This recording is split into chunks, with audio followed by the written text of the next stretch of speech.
Alors, c'est parti parce qu'on a un programme relativement riche, peut-être trop riche.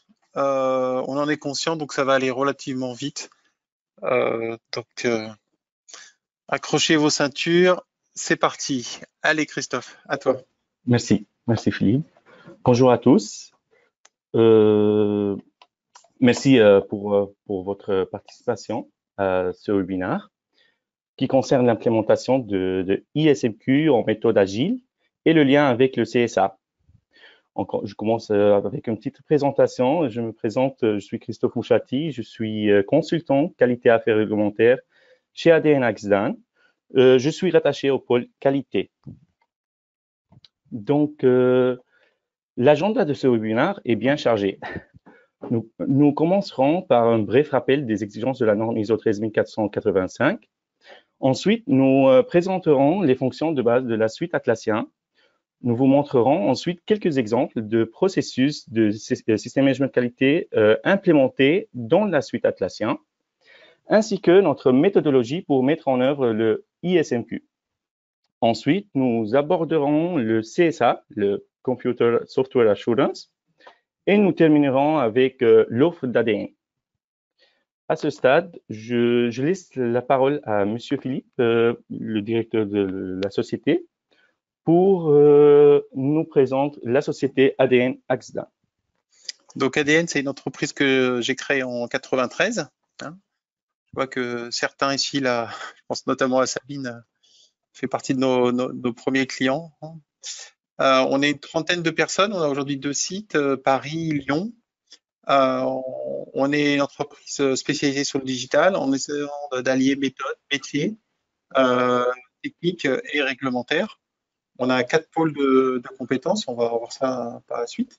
Et aujourd'hui, en fait, c'est un peu le travail de 2 pôles, à savoir qualité et agilité. Donc, notre vision, c'est d'avoir des consultants formés, une équipe qualité et technique pour répondre aux exigences réglementaires et qualité sans freiner les métiers.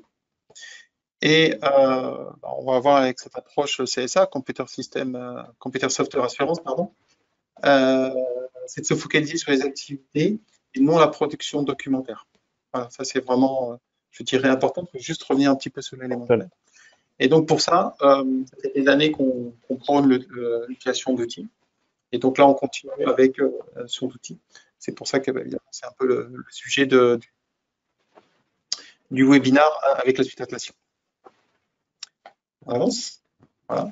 Donc on fait de la validation, du conseil, du service, de l'intégration autour de ces 4 pôles, ingénierie système, agilité, qualité, sérialisation. Voilà.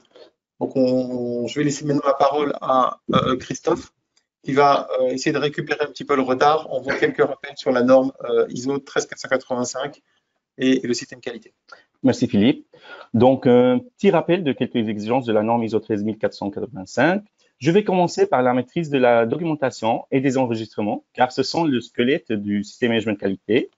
Donc, dans la maîtrise de la documentation, il est essentiel de prendre en compte le cycle d'approbation, notamment les 3 signatures, la mise à jour et la gestion des versions.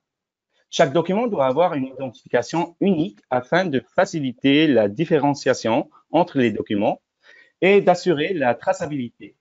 Enfin, il est important que l'accès à ces documents permette leur lecture, l'utilisation de formulaires, ainsi que la possibilité de les modifier et de générer une nouvelle version. En ce qui concerne la maîtrise des enregistrements, il est essentiel d'avoir un identifiant pour chaque document, de garantir le stockage et la protection des documents, ainsi que de veiller à une bonne sécurité et une bonne maîtrise de l'intégrité des documents. De plus, il est important de prévoir une durée de conservation prédéfinie et de prendre en compte la protection des données médicales.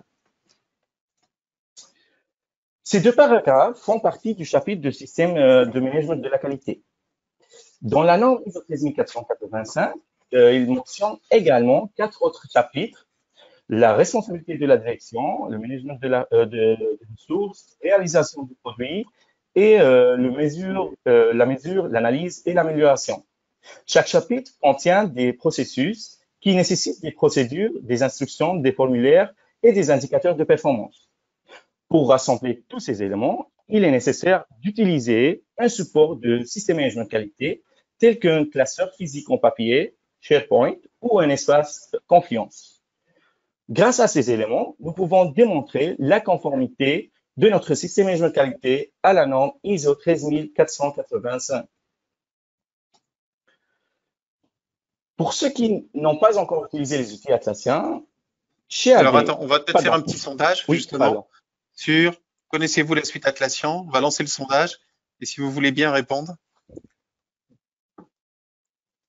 Voilà, les uns et les autres. Comme ça nous permet d'adapter un peu le. Voilà, et ça va nous conforter un petit peu peut-être ou pas. Alors si tout le monde peut voter, parce que là j'ai 73%, 77%, parce que évidemment tout ça c'est partagé avec les uns et avec les autres. Donc, il y a quelques petits.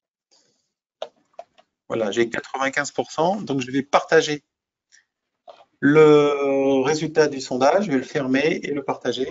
Voilà. Donc là, dans l'audience, on a une trentaine de personnes. Voilà, d'une manière non surprenante, on a Jira, Confluence, JSM qui est moins connu et Jira Asset Management qui est encore moins connu. Il y a encore 2 ans, les chiffres qu'on avait, c'était Jira, on avait 80% et Confluence, on avait 30 ou 40%. Voilà. Donc on voit que là, il y a une montée en compétences de Confluence et JSM, donc du coup, bah, on va peut-être adapter le discours de la suite. Voilà. OK. Parfait. Donc, chez ADN, ce qu'on fait avec la suite Atlassian, voilà. Pour Jira, chez ADN, ce n'est pas seulement un outil de gestion de projet en mode agile, mais il offre également une solution pour avoir une vision opérationnelle des processus de système management qualité. Comme vous le savez, nous aurons besoin de documents pour démontrer la conformité à la norme. Et c'est là que le Confluence intervient en tant que support. Il nous permet de rédiger et d'organiser les documents en dossier, facilitant ainsi la recherche et le travail collaboratif. Jira Service Management, ou JSM, permet aux clients, qu'ils soient des professionnels de la santé ou même des personnes extérieures à notre système, de participer au processus, que ce soit pour une réclamation, par exemple, où le client ajoute des informations complètes ou pour faire une demande de contrôle de changement.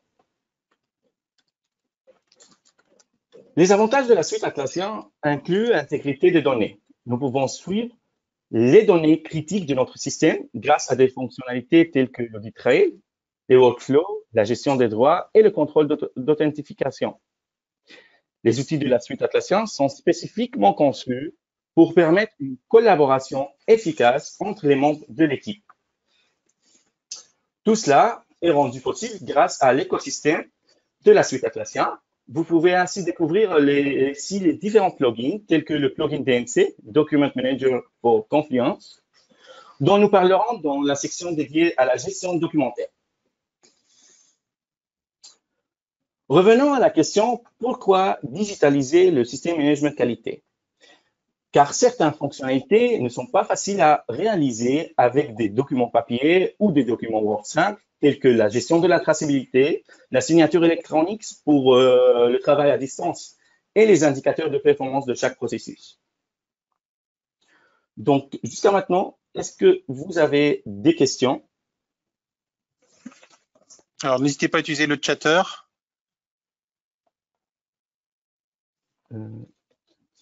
Donc, s'il n'y a pas de questions pour le moment, bah, c'est que tout est à peu près clair. Parfait, hein? On peut continuer. OK. Alors, axe d'implémentation. Bien sûr, c'est la partie la plus attendue et le ISMQ. Dans ce webinaire, je vais vous présenter quelques exemples et mettre en évidence certaines fonctions pratiques que vous pourrez observer. Et si vous souhaitez aller encore plus loin, nous serons à votre disposition pour vous accompagner. Voici quelques exemples de processus de système management qualité implémentés dans la suite Atlassian. La gestion documentaire est réalisée en utilisant le plugin DMC, Document Manager for Confluence. Ce plugin est développé par ADN Axan, répond à des besoins particuliers tels que la gestion des versions et la signature électronique. Il est disponible sur le marketplace et sera utilisé dans tous les processus du système management qualité. Donc, l'idée est d'avoir deux espaces différents, un espace bruyant pour créer et modifier les documents, et bien sûr, l'accès est réservé aux personnes concernées. Et un autre espace appelé Publier, où l'on peut trouver la dernière version de chaque document approuvé sans la possibilité de le modifier. Les informations que l'on peut trouver dans chaque document comprennent la nomenclature, les labels créés automatiquement, l'état du document, la version et la confirmation de lecture. Dans ce plugin, nous avons une page principale qui affiche l'historique de tous les documents de l'espace avec leur ID, leur version et s'ils sont publiés ou pas. Il est possible de naviguer vers le document publié ou vers le document en mode bruyant pour le modifier. À partir de cette page, on peut naviguer vers les deux types de documents. Si on prend un exemple de cas de dossier technique, il est possible d'organiser le dossier en différentes pages avec la possibilité d'inclure des annexes dans les sous-pages. À partir de là, il est possible d'exporter le dossier technique au format PDF prêt à être présenté aux auditeurs. Alors, je vais peut-être juste faire un commentaire. Là, l'intérêt, je pense que tout le monde l'a compris, c'est de faire en sorte que les équipes développement qui utilisent généralement Jira commencent à utiliser Confluence et donc, du coup, casser le cloisonnement équipe de développement département réglementaire qui, eux, travaillent sous Word. Et donc, éviter ce qu'on constate aujourd'hui dans les entreprises, à savoir que les gens, ils travaillent dans l'environnement Atlassian, puis après, ils exportent dans Word et ensuite, ils mettent dans une jet. Voilà. Et ça, évidemment, c'est une perte de temps, c'est une source d'erreur.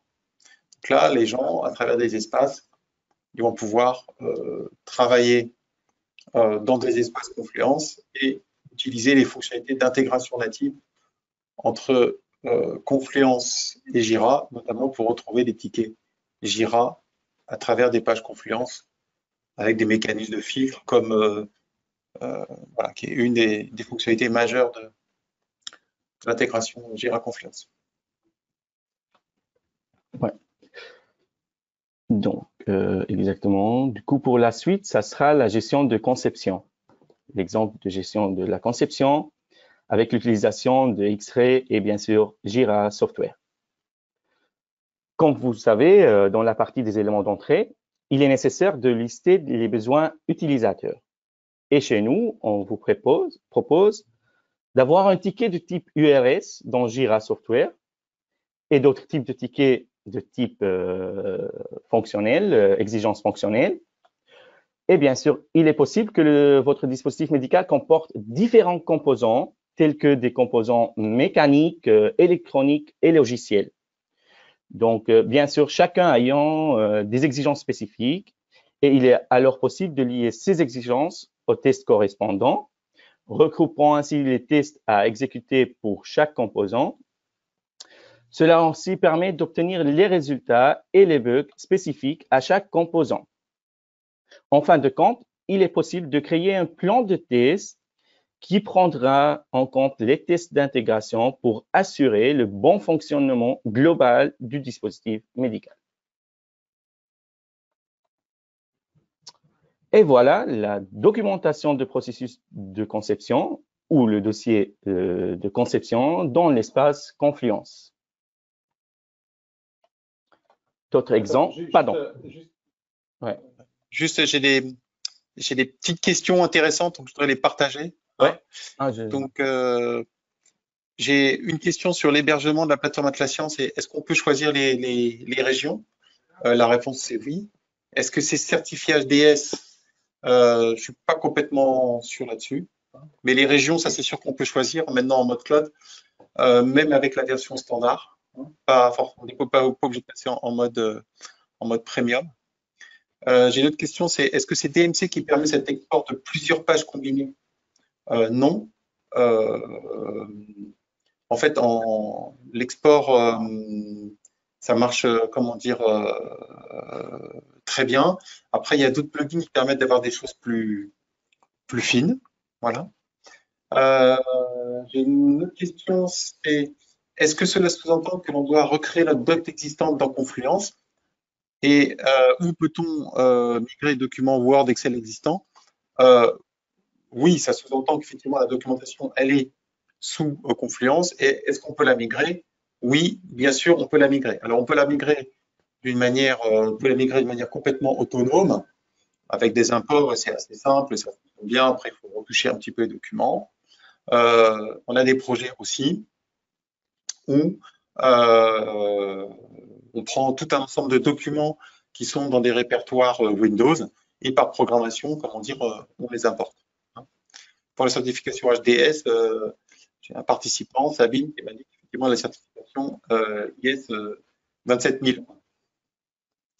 En fait, j'ai une autre question. Existe-t-il une intégration avec DocuSign? Oui, il existe une intégration avec DocuSign, mais vous allez voir que on a des choses qui sont bien plus évoluées et beaucoup plus adaptées que DocuSign. Hein. Voilà, je te laisse ok. Parfait. Très bonne question. Ouais. continuer. Merci, merci. Donc là, on va parler sur la gestion des risques. Et là, on va utiliser le plugin Risk Manager. Dans la gestion des risques, il peut y avoir plusieurs participants. C'est pourquoi l'utilisation d'outils collaboratifs est nécessaire. Donc là, nous aurons donc une matrice d'analyse de risque qui est paramétrable comme on veut, et tableau d'analyse de risque également est paramétrable. En plus, sur le même tableau, il est possible d'avoir les tickets des exigences issues d'analyse de risque et les tickets de test et les tickets des exécutions ou les résultats de test. Bien sûr, ce sont les tests de mitigation de risque. Et voilà la documentation de dossier de gestion de risque, le plan d'analyse et rapport de gestion de risque, qui est bien dans l'espace Confluence, qui est notre support SMQ. Quatrième exemple, c'est la gestion des réclamations par Jira Service Management. Le professionnel de santé a le choix de soumettre sa réclamation soit par email ou via le centre d'assistance ou le widget ou même le chat. Ensuite, un ticket de réclamation est automatiquement créé et une notification est envoyée à l'assistant qualité pour qu'il puisse avancer dans le processus vers le service concerné afin de clôturer le ticket. Donc, en gros, ça, c'est un workflow qu'on peut configurer comme on veut. Vous voyez ici le portail de client. Ça peut être le portail de client pour une réclamation. Ça peut être un portail pour un collaborateur qui n'est pas dans notre système de Jira, par exemple, pour faire une demande de change control. Et là, vous voyez ici le ticket chez l'assistant qualité. Vous voyez là les informations qui sont remplies par le client ou l'extérieur, personne de l'extérieur. On a toujours le choix de faire des commentaires internes, ainsi de contacter le client dans ce plateforme. Et l'avantage ici, qu'on peut garder tous les échanges avec le client sans besoin d'aller faire de recherche dans nos mails. Et troisième point important, c'est l'indicateur de performance qui est prédéfini. C'est le délai de réponse au client. Donc, vous voyez ici, c'est bien prédéfini et on peut suivre la performance de ce processus. Et voilà la liste des réclamations.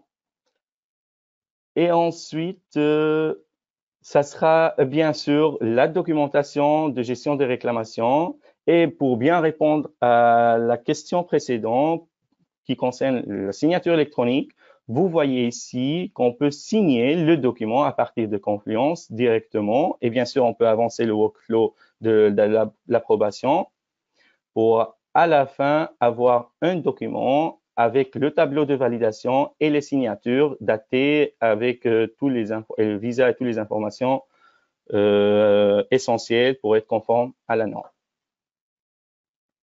Oui. Oui, j'ai une question parce qu'apparemment on n'a pas été super clair. Donc, l'analyse de risque, c'est un plugin, d'accord? Tout ce qu'on vous montre là, alors, c'est pas tout à fait vrai, mais ouais, tu peux remonter là, parce que j'ai une question de Sabine. Voilà, Oui, ça, en fait, ça c'est un plugin qu'il faut acheter. Voilà. exactement. C'est un plugin, ton éditeur est SafeCompliant. Voilà. Et nous, notre rôle, si vous voulez, c'est comment dire, de bien connaître cet écosystème de plugins pour vous accompagner dans leur utilisation et dans leur intégration. Pour ce qui est de la signature électronique, effectivement, il s'agit également d'un plugin. Il n'y a pas de secret, hein, c'est le plugin Komala, okay, qu'on va intégrer dans notre propre plugin qui s'appelle DMC, Document Manager for Confluence, qui comble en fait un certain nombre de faiblesses, pas de faiblesses, mais enfin de Confluence. En Confluence, lui, les versions, c'est 1, 2, 3, 4, 5, 6, 7, 8, 19, 40, 50, 60. Bon, dans une gestion documentaire, entre guillemets, classique, on aime bien avoir la main sur les versions mineures, les versions majeures, avoir des nomenclatures. Donc, nous, en fait, chaque fois qu'on voit qu'il y a un trou, entre guillemets, on regarde s'il existe déjà un plugin dans, dans la marketplace. Et s'il n'existe pas, ben, on développe. Et je profite de l'occasion pour tendre la perche à certains. Hein. On a une certaine roadmap comment dire, de développement de plugins. Donc si certains, on ne cherche pas énormément de monde, mais si certains sont intéressés pour faire partie des gens qu'on pourrait consulter pour établir notre roadmap, n'hésite pas à me contacter sur mon mail directement, philippe@adn.fr. Je te redonne la main, Parfait. Christophe. Merci. OK, donc là, on aura l'exemple de la gestion des non-conformités ECAPA. Juste, si je me permets d'ajouter quelques mots, en fait, selon l'expérience d'ADN en qualité et avec les plugins, on a choisi les bons plugins pour bien implémenter dans le système management qualité et qu'il répond à certains besoins. Si je vais revenir sur la gestion de nos conformités CAPA, pardon, là, on va pas utiliser jusqu'à maintenant, on va pas utiliser de plugin. Ça sera avec Jira Software et Confluence.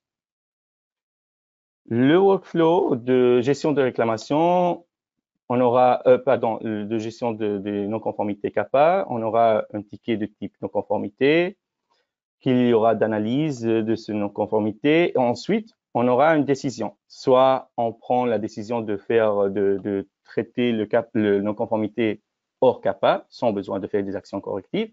Soit on aura besoin de faire des actions correctives, et dans ce cas-là, on aura les démarches des actions correctives, qui sont un peu différentes. Et à la fin, bien sûr, il faut les valider et clôturer les non-conformités. Donc, vous voyez ici un ticket de type non-conformité. Ce qui est intéressant ici, on a une question importante qui est besoin CAPA. Besoin CAPA. Donc, si on n'a pas répondu à besoin CAPA, donc on ne pourrait pas avancer dans le workflow. C'est pour ça qu'il faut répondre. Soit, si notre réponse était on n'a pas besoin de CAPA, dans ce cas-là, on va partir vers le workflow de traitement hors CAPA. Et par contre, si on dit oui, on aura besoin de CAPA, donc on part vers traitement avec CAPA. Pas que ça, on aura un ticket de type CAPA avec un workflow bien prédéfini pour le ticket CAPA. Et dedans, on va faire les démarches des actions correctives avec, on peut enregistrer toutes les informations des actions correctives.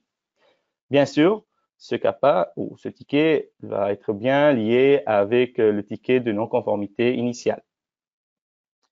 Est-ce que vous avez des questions jusqu'à maintenant pour tous ces exemples qu'on a déjà présentés? Donc, Don't be shy, comme disent les Anglais. Hein. ok. Ok, allez, on avance parce Ensuite, qu'on a quand même pas mal d'autres choses à oui, voir. exactement. Donc, on va voir maintenant comment implémenter. Voilà, exactement. Et puis, ça c'est la prochaine partie. Et ensuite, on va voir comment utiliser le guide CSA pour optimiser la validation. Alors, attends, avant de partir, j'ai une question. Comment procéder à la signature d'une CAPA clôturée? Alors, en fait, sur les tickets, on va mettre en place des workflows. OK? Et sur ces workflows, on va être en mesure de mettre en place de la signature électronique. Voilà. Exactement. Donc, tout ce qu'on vous montre là, bah, ça s'appuie sur, enfin, non-conformité et CAPA, hein, ça s'appuie sur des tickets Jira sur lesquels on branche des workflows. Et sur ces workflows, on branche de la signature électronique. C'est pour ça qu'effectivement, c'est mieux intégré que du DocuSign. DocuSign, ça s'applique essentiellement à une page Confluence qu'on va vouloir signer. Donc c'est très bien, mais c'est un cas d'usage qui est différent. Hein.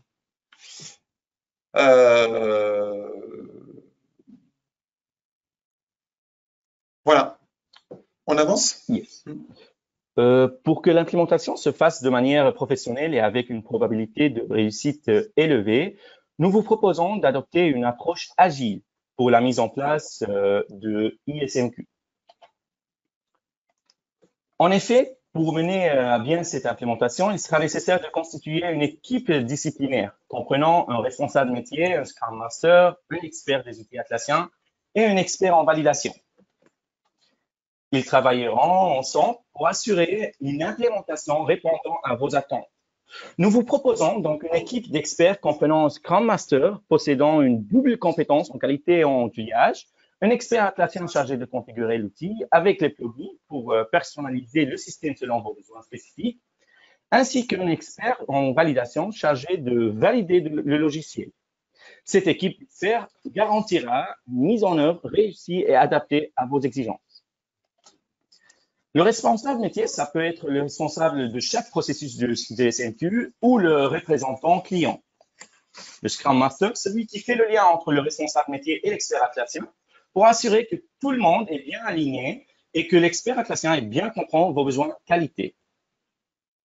L'expert Atlassian, c'est lui qui va configurer la suite Atlassian avec ses plugins. Et à la fin, l'expert validation, pour bien répondre, c'est lui qui va faire la validation, pour bien répondre à l'exigence de la validation, les logiciels de SMQ. Comme vous savez, le Scrum Process se caractérise par des cycles de travail itératifs et incrémentants appelés sprints. Il est basé sur des principes de transparence, d'inspection et d'adaptation.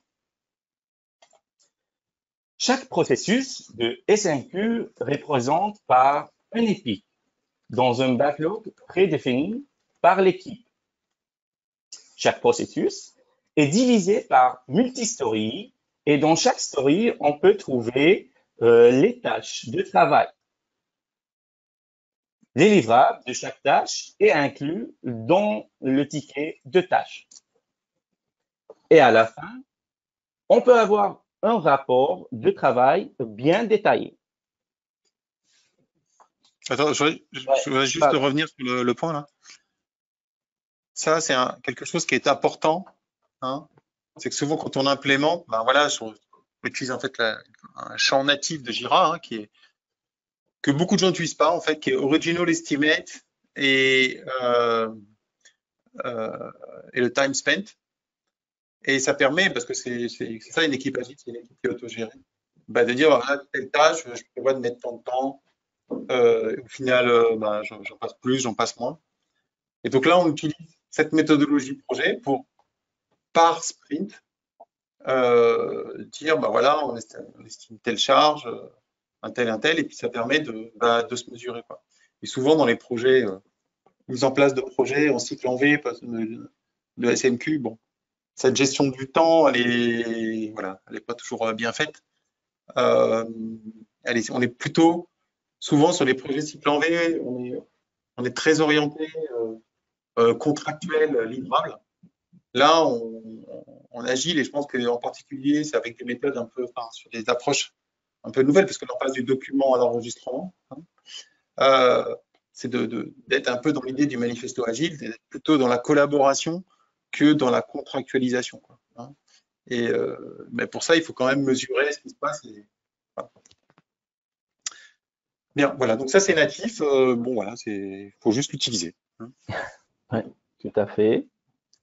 Et donc, voilà sur la partie, comment on peut implémenter ou avec quelle méthode on va implémenter le ISMQ. Donc, c'est bien sûr méthode agile qui est bien sûr rapide et efficace pour nous tous. Là, on va parler sur la partie de validation un peu, parce que vous savez que à la fin, après toute cette implémentation, il va falloir de valider ces outils.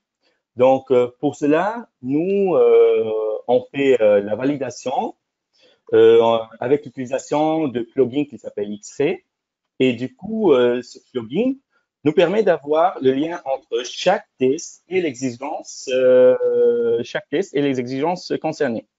Ainsi qu'on peut avoir les étapes de chaque test. Les actions, on peut les voir ici avec les résultats prévus. La fameuse question à propos de la matrice de traçabilité. Oui, c'est fait automatiquement, en dynamique, sans passer une demi-journée pour faire le lien. Donc là, vous voyez la traçabilité entre le URS, le besoin utilisateur, le FS, les tests et les exécutions de tests. Et bien sûr, on n'a pas oublié les bugs.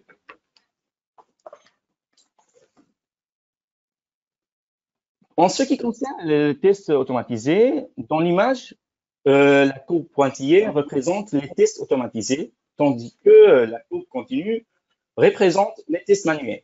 La règle est simple. Si un test est exécuté une seule fois, il n'est pas nécessaire de l'automatiser. Cependant, si un test est exécuté au moins 3 fois, là, il devient rentable de l'automatiser. Étant donné que nous travaillons dans le cloud et que les mises à jour sont fréquentes, peut-être presque chaque semaine, donc pour cela, ADE vous propose l'automatisation des tests. Jusqu'à maintenant, est-ce que vous avez des questions, des points à ajouter ou à nous partager? Ce sera le moment. On va attendre un petit peu. Ouais. Donc l'idée, c'est de pas tout automatiser, hein, mais c'est d'automatiser certaines fonctionnalités critiques, notamment des choses que tu ne revois pas. Ça peut être, par exemple, des tests avec des interfaces, vérifier que ça fonctionne toujours. Pour la partie test aussi, dans l'environnement Atlassian, il y a une notion de sandbox, hein, qu'on utilise pas mal. Voilà, et puis nous, c'est ce qu'on met en œuvre pour le développement de nos propres plugins. Voilà, alors j'ai peut-être une petite question, on va voir.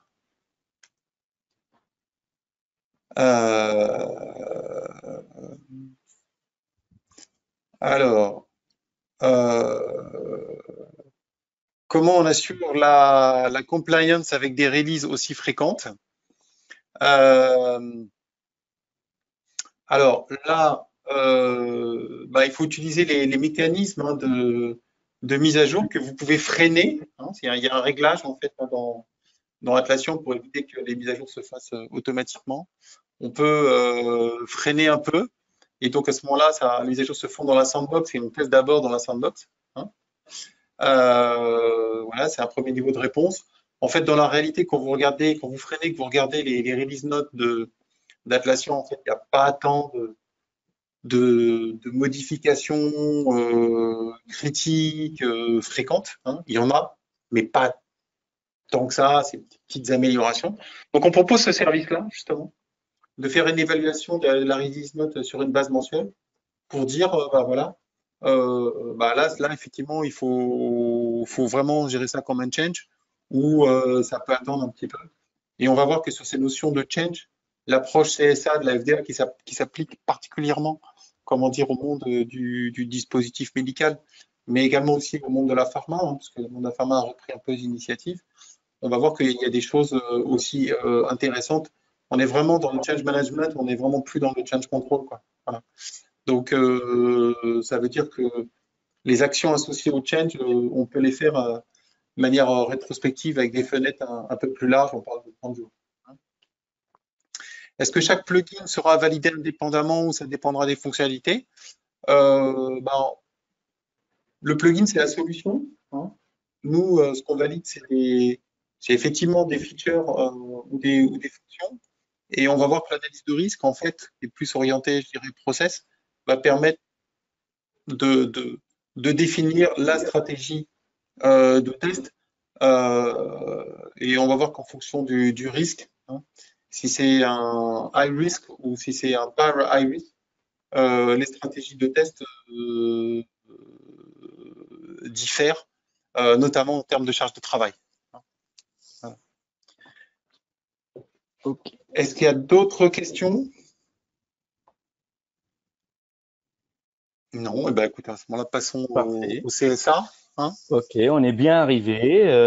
Comme vous avez déjà vu, au début, on a commencé avec quelques exemples. Ensuite, le méthode d'implémentation qu'on peut implémenter les processus. Et là, on est dans la partie de validation, exactement. Donc, il va falloir effectuer bien sûr cette étape de validation qui demande effectivement beaucoup de ressources. C'est pourquoi la FDA a initié un projet de guide de CSA, Computer Software Assurance, afin de fournir des directives et des recommandations pour faciliter le processus de validation des systèmes. Donc, Alors, attends, je voudrais juste pardon. faire un sondage là. Ah, pardon. Alors, je l'avais pas prévu. Est-ce que vous pouvez, on va faire l'inverse. Quand Est-ce vous... que, comment dire, les gens peuvent me mettre dans le commentaire, me dire s'ils ont déjà entendu parler du CSA ou pas. Voilà.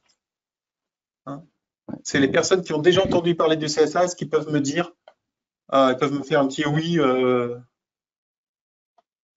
Voilà. Ceux qui n'ont pas entendu ne disent rien.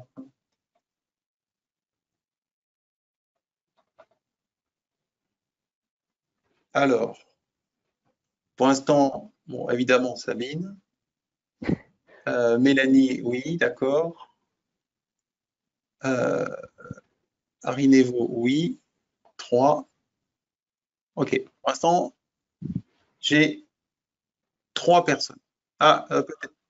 Oui, j'ai 3 personnes qui ont déjà entendu. Hein. Sabine, Mélanie, Rinaïvo. OK. Donc, ben, j'espère que vous allez apprendre quelque chose parce que je pense qu'effectivement, bon, on se doutait un petit peu de ça. C'est pour ça qu'on a pensé que c'était intéressant de vous en parler. Parce qu'évidemment, la validation aujourd'hui, c'est quand même un sujet sur l'implémentation de ce genre de choses. Hein, et ça reste un frein. Faut dire la vérité. Quoi. OK. Alors, donc, le CSA, c'est une approche basée sur les risques, décrit diverses méthodes et activités de tests qui peuvent être appliquées pour fournir les preuves pour satisfaire aux exigences réglementaires. Deuxième point important est pour établir la confiance dans l'automatisation de données utilisées pour les systèmes de production ou de qualité. L'idée du Attends, je voudrais juste revenir sur voilà. Donc, l'idée générale, hein, c'est voilà, quand on est en computer system validation, aujourd'hui il y a 80% de documentation, 20% d'activité de test. L'idée c'est d'inverser la tendance, d'accord, d'avoir passé dans son temps 20% sur la documentation et 80% sur l'aspect test. Quand on dit testing, en fait, ça veut dire aussi définition du besoin, revue du besoin, etc. Donc ça, c'est quand même, bon, c'est un peu le leitmotiv, entre guillemets, un petit peu le marketing de la FDA là-dessus. Mais il est vrai que c'est quand même la volonté de réduire l'aspect documentaire. Et quand on discutait avec les uns et avec les autres, ils disent tous qu'aujourd'hui, ils sont plutôt dans l'approche CSV, en particulier dans le monde du dispositif médical qui est moins mature que le monde de la pharma, je dirais, sur cet aspect-là. Et donc, voilà, ça freine. Hein. Alors, j'ai une toute petite question. Oui, c'était une petite remarque perso. Okay. Pardon, parce qu'on est en train de déraper bien sur niveau du timing et on risque d'être un peu moins bien là, donc on avance. Alors, du coup, l'idée du CSA est de réduire justement le temps nécessaire à la validation en diminuant la charge de travail associée à la création et à l'approbation des documents, tout en déterminant l'effort requis pour les tests. Pour parler encore plus pratique, c'est dans le guide, parmi les étapes qui sont proposées, première étape, c'est de déterminer l'usage prévu. La question ici est de savoir si le logiciel est utilisé dans la production d'un dispositif médical, ou dans le système de gestion de qualité, ou s'il est utilisé comme support, tel que les outils de développement et les scripts d'exécution. Deuxième étape, déterminer l'approche basée sur les risques. Si le risque impacte le système de qualité sans avoir de conséquences sur la santé du patient, ou si le risque impacte à la fois le système de qualité et le dispositif médical avec des conséquences sur la santé du patient. Troisième étape, déterminer les activités d'assurance appropriées. Le guide nous propose de sélectionner les types de tests scriptés ou non scriptés en fonction des risques et avec des différents types de livrables pour chaque type de test. En termes de chiffres, selon une étude menée par le groupe Confiance, vous pouvez constater la différence des étapes aux différentes étapes de la validation, avant et après l'application du CSA. Par exemple, les scripts, l'étape de script qui est là, ont été réduits de 3500 pages à 220 pages. C'est pourquoi nous proposons le déploiement en mode de validation CSA. Alors, scripté, non scripté. Scripté, c'est ce que la plupart d'entre vous ont l'habitude de faire, c'est-à-dire des tests très détaillés, des instructions détaillées avec le résultat attendu. Non scripté, ça veut dire tout simplement, il faut faire tel test. Point.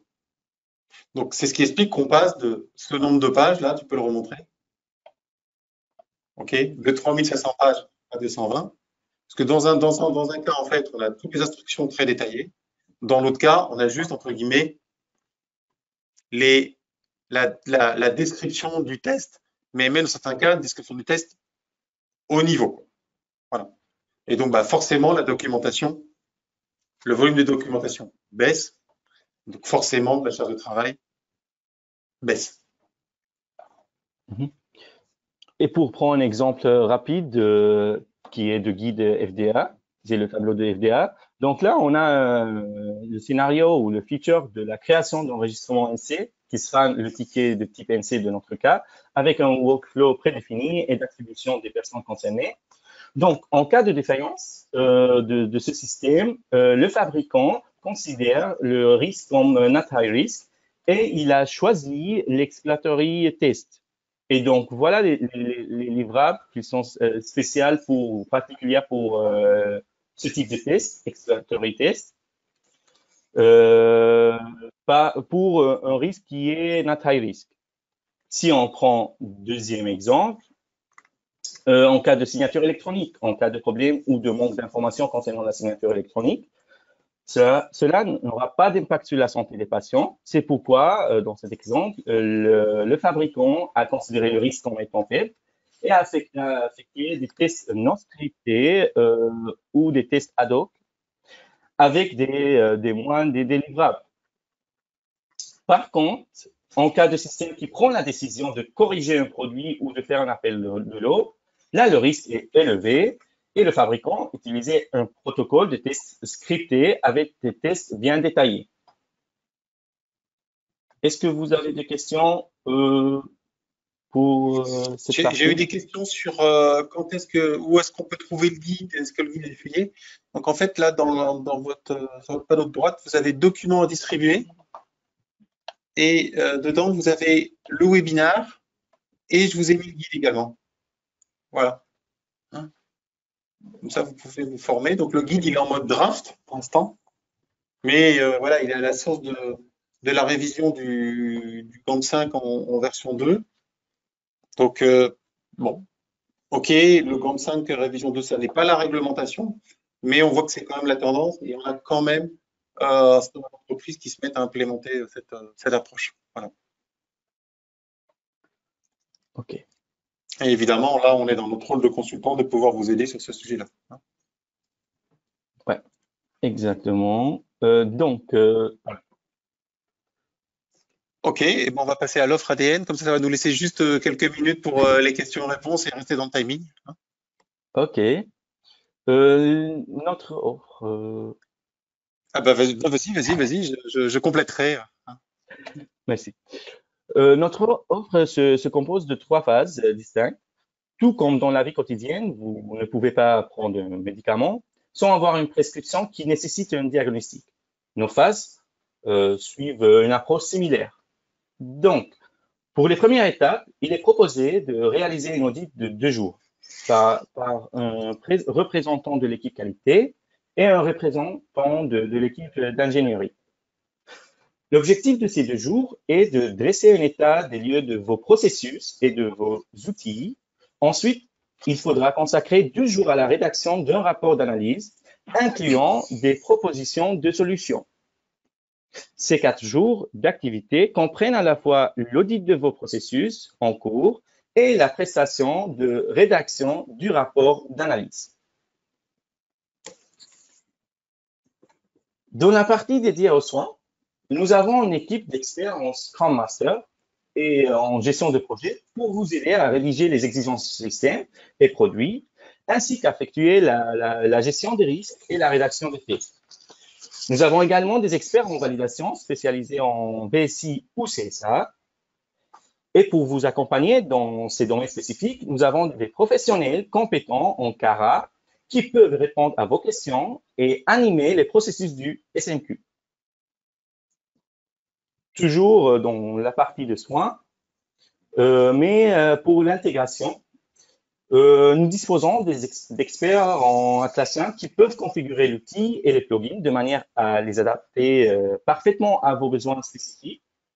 Si vous avez déjà des documents enregistrés au format Word ou dans d'autres systèmes, nos experts peuvent effectuer la migration des données vers Jira Confiance. Ainsi, vous pourrez bénéficier d'une transition fluide vers ces outils et d'une centralisation efficace de vos informations. Pour que l'implémentation se déroule de manière correcte, nous vous proposons à vos collaborateurs des formations en qualité, notamment une initiation à la norme ISO 13485 et à l'audit interne. De plus, nous proposons également des formations Atlassian pour les aider à utiliser efficacement l'outil. Ces formations visent à renforcer les compétences de votre équipe et à garantir une utilisation optimale de l'outil et une conformité aux normes de qualité requises. À la fin, je vous remercie pour votre écoute et je suis là pour vos questions. Alors, il nous reste à peu près 5 grosses minutes pour des questions-réponses. Donc, n'hésitez pas. Don't be shy. Donc, dans les documents, voilà, j'ai une première question. Alors, à la fin, généralement, alors, je vais peut-être, alors, il faut que j'arrive juste à vous retrouver. Lucie, tac, tac, tac. Et puis, je vais vous ouvrir votre micro. Comme ça, vous allez pouvoir poser votre question. Voilà, votre micro, il est ouvert, Lucie. Si vous pouvez poser votre question et la partager avec les personnes qui participent au webinaire. Est-ce que vous m'entendez? Alors, on ne vous entend pas, Lucie. Alors, la question de Lucie, c'est combien de jours de formation sont nécessaires pour être autonome dans le paramétrage des outils? OK. Alors, il y a différents types d'outils. Il y a différents types d'outils et de formation, hein. Si on entend Lucie, mais moi je l'entends pas. Alors ça c'est incroyable. Oui, moi non plus. Euh, donc si on vous entend pas nous, c'est un peu embêtant. Allô. Ouais. Pourtant, l'outil me dit que le micro est... Oui, votre micro est activé, mais moi je vous entends pas. Je sais pas pourquoi. Oui. Ah ça y est, toi tu l'entends? Qu'est-ce que je peux faire? Bon, bah attends, sinon je vais faire les réponses parce que sinon on va pas s'en sortir parce qu'il nous reste peu de temps, hein. Je suis désolé. Donc, généralement sur Jira utilisateur, une demi-journée ça suffit, hein. Ça c'est les trucs de base. Après, c'est en fonction des tickets Jira qu'on utilise, c'est-à-dire des tickets qualité. Bon voilà, on fait des formations spécifiques, mais c'est pareil, c'est plus du pour c'est de l'ordre de la demi-journée, hein. Sur Confluence, c'est pareil. Je pense qu'il faut pas du tout sous-estimer Confluence parce qu'il y a beaucoup de choses, il y a beaucoup de macros, voilà. On fait des formations sur DMC. C'est une journée, mais si vous voulez faire on va pas prendre les plugins les uns derrière les autres, mais grosso modo, il faut quand même compter entre une demi-journée et une journée par plugin pour se former, quoi, hein, voilà. Alors attendez, je vais essayer de dépiler les questions dans l'ordre, hein. Alors, l'autre question que j'ai, c'est quel ordre de grandeur pour chacun de ces plugins? Cela peut monter vite. OK. C'est Pierre qui pose cette question-là. Alors, on va faire une réponse sous le ton de la plaisanterie, hein, mais on a calculé que grosso modo, pour l'ensemble des plugins qu'on vous avait présentés là, en mode standard, hein, en cloud standard, c'était grosso modo l'équivalent d'un abonnement Netflix Premium, quoi, hein, c'est-à-dire une vingtaine d'euros par personne et par mois. Voilà. Voilà. Est-ce qu'il y a une intégration GitHub possible? Bien entendu. Une intégration aussi avec Bitbucket. Et en termes de traçabilité, bien sûr que la bonne pratique, c'est que lorsqu'on fait le commit, on met le numéro de ticket pour dire que ça a été implémenté par rapport à tel ticket. Et donc, on a la traçabilité, quoi, hein. Voilà, donc l'ordre de grandeur, je l'ai donné. Je continue dans mes questions. Alors là, j'ai une question super intéressante qui est déjà plutôt niveau 2, hein. Pouvez-vous expliquer comment vous gérez les multiples projets qui modifient en même temps un unique projet? Par exemple, un projet qui ajoute une option en parallèle d'un autre, qui modifie les moteurs de système en parallèle, etc. Comment on gère la doc de chaque projet VS versus la doc du produit?